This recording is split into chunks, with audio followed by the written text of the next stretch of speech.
Хүүхдүүд гэртээ ямар цэцэг тарьдгийг асууж өгөгдөл мэдээллийг цугтууж бүртгэсэн байна.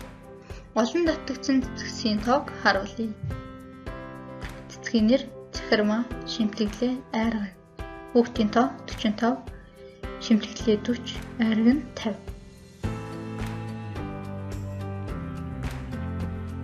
Нэг дугуй дурс нэг хүүхдийг илэрхийлнэ. Цэцэг тарьсан хүүхдийн тоо. Үүнийг цөөн дүрсээр хэрхэн илэрхийлж болох вэ? Нэг дугуй дурс 10 хүүхдийг илэрхийлнэ. Захирмаа 45, шимтгэлээ 40, Айрга нь 35.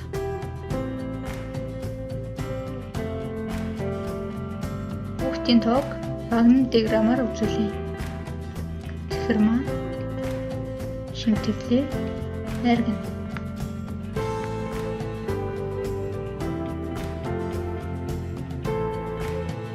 Ялах хүүхдийг өндөр хийдвэ графикийг ажиглацгаая.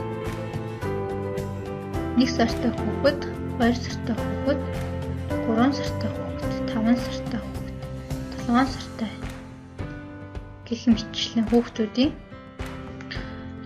өндрийг графикаар харуулсан байна. 7 сартай хүүхдийн өндөр нь хитвэ графикийг сайтар ажиглаарай.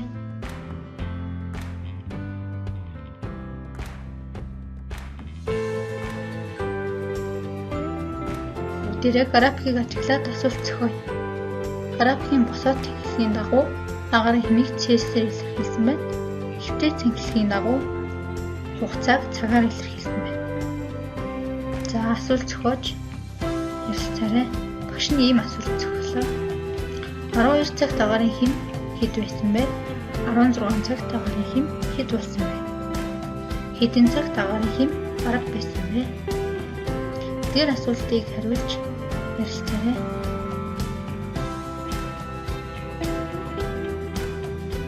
Дараах 28, 352, 15, 19, 123, 536 гэсэн тоонуудыг 2 болон 3 хуваагдах шинжээр нь 2 оронтой 3 оронтой хэмээн үнэлэн бичсэн байна.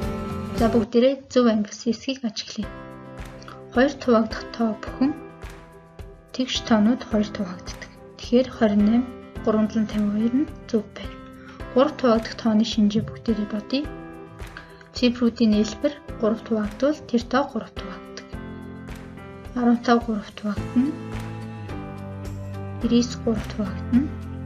123 3 хуваагдана. 536 3 хуваагдах хүүхдүүдээ сайн бодоорой. Цифруудын нээлбэрийг нэмж үзье. 5 дээр 3-ыг нэм 8, 8 дээр 6-ыг нэм 14. 14 3 хуваагдах хүүхдүүдээ 3 хуваагдахгүй. Тийм учраас буруу ангилсан байна. 5 сурагчийн өндрийн хариултыг хэмжээг Вагнер диаграмаар үзүүлжээ.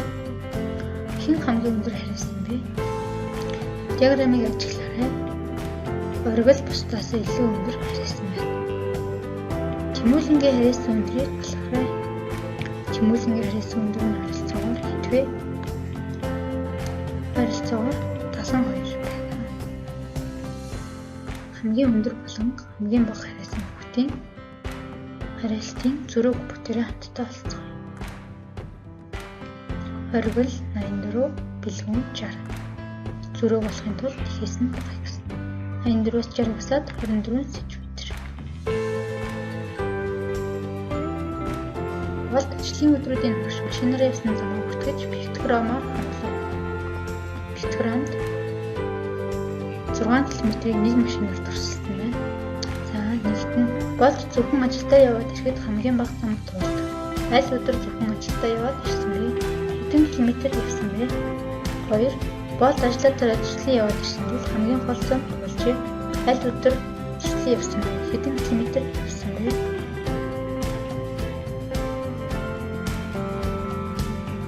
5 дахь өдөр буюу баасан гарагт 15 км явсан байна. Хамгийн богино замыг туулсан өдөр. Хамгийн урт замыг туулсан өдөр бол 3 дахь өдөр буюу лав гараг 36 км-ийг туулсан байна. Эдгээр шалгалтанд сурагчдын авсан оноог Вагнер диаграмаар харуулжээ. Асуултад хариулаарай. Хамгийн өндөр оноо авсан хэдэн сурагч байна вэ? Хэдэн оноо авсан сурагчид хамгийн олон байна вэ? Нийт хэдэн сурагчийн оноог харуулсан байна вэ? Графикийг сайтар ажиглаарай. Хамгийн өндөр нь 10 оноо 6 хүүхэд авсан байна. 7 оноо авсан хүүхэд 16 байна. Нийт хэдэн сурагчийн оноог харуулсан байна вэ? Нийт 61 сурагчийн оноог харуулсан байна. Графикийг уншаад асуултанд хариулаарай. Графикийн босоо тэглэхийн дагуу мөнгөний хэмжээг 1000 төгрөгөөр илэрхийлсэн байна. Оноох хугацааг жилээр илэрхийлсэн байна. Мөнгөн хадгаламжийн графикийг анхааралтай хараад асуултанд хариулцгаая. 2011 онд хэдэн төгрөгтэй болсон бэ? Хэдэн онд 600,000 төгрөгтэй болсон? За 2011 онд ажиглаарай. 300,000 төгрөгтэй болсон байна. 2014 онд харин 600,000 төгрөгтэй болсон байна.